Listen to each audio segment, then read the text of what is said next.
Here are 5 movies that made me a better filmmaker, and hopefully they'll do the same for you. Number 1. A New Hope. The first Star Wars movie was the first film I remember watching that was not a Disney cartoon. It was the first time I saw in action how reality could be manipulated on camera to bring an imaginary world to life. I'm a 90s kid, and in 1997, when A New Hope hit its 20th anniversary, our family purchased a special edition of the film on video cassette, those old things. This edition included a short The Making of Star Wars BTS film before the movie itself, which we watched over and over again. Because this film was shot in the 70s, the filmmakers mostly relied on simple practical effects such as miniature models and actual controlled explosions.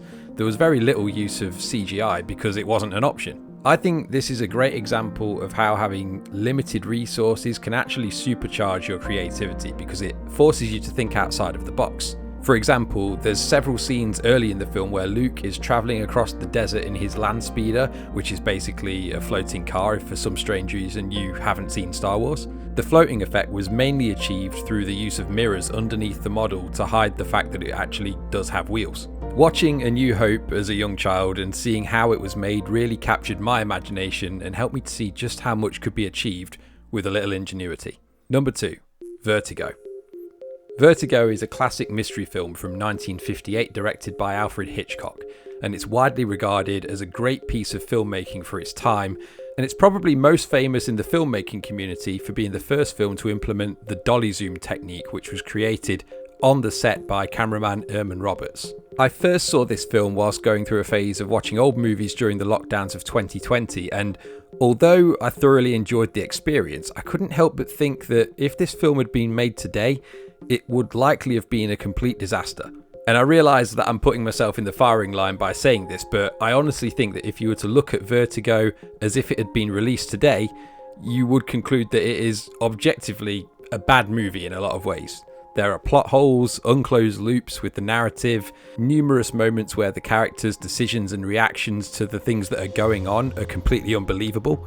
And some of this is down to the differences in how people thought and behaved in the 1950s, but then a lot of it is just bad writing. So why is it still today held up as a great movie? I think it's because Vertigo, although not a perfect film, is a testament to the spirit of true creativity. The story of the film is mysterious and compelling. Real effort was put into the cinematography, and the production crew were not afraid to experiment and take risks in order to tell the story the way they wanted to. Overall, despite its flaws, Vertigo is a masterclass in creating mystery and intrigue, and a good reminder that it's far more important to experiment and take creative risks than it is to play it safe and follow the crowd. Number 3.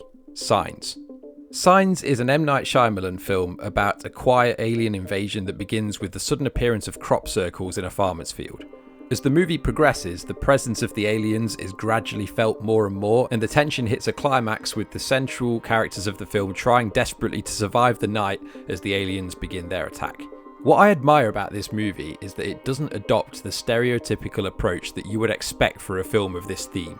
Alien invasion movies most often take the form of a big blockbuster action flick, and they heavily rely on CGI and spectacle.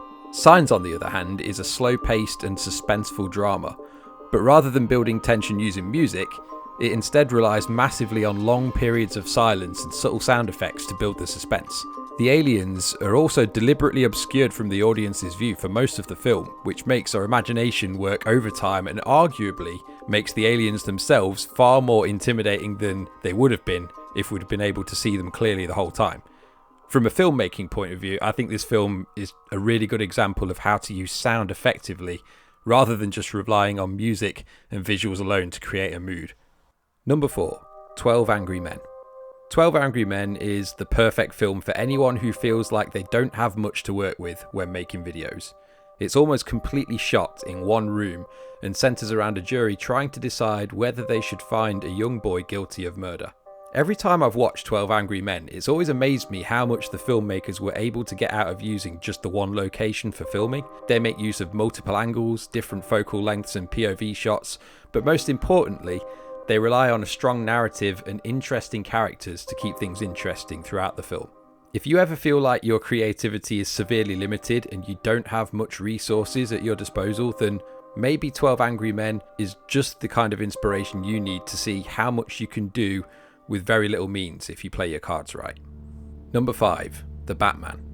I think it goes without saying that few films receive as much hype in the YouTube filmmaking space as The Batman did when it comes to cinematography, and for good reason. The Batman quite simply looks better than almost everything you could put it up against, and certainly any superhero movie I can think of. Of course, this is all subjective, but the vast majority of filmmaking channels made videos praising this movie's visuals when it came out, and they all seem to hone in on very similar things. Primarily, The Batman makes great use of depth of field. Many of the shots are what are referred to in filmmaking as dirty shots, in the sense that something in the foreground of the shot is obscuring what's in the frame.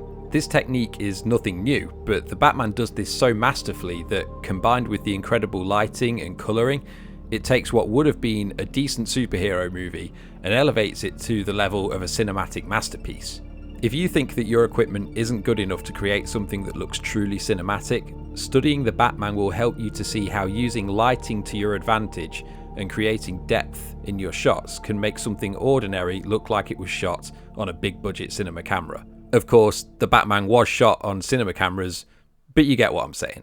Hey, if you make videos and you've been enjoying the chill vibes of the music playing in the background while I've been chatting away, then you should try out Epidemic Sound. They are not sponsoring this video, but I've been using them for both YouTube and business for years now, and I'm always impressed by how well their music and sound effects complement the visuals of my work. So if you've been hurting yourself by scouring the internet for music that you're only kind of sure is copyright free, then why not do yourself a favour and at least treat yourself to a 7-day free trial using my link in the description. You'll help this channel out if you do.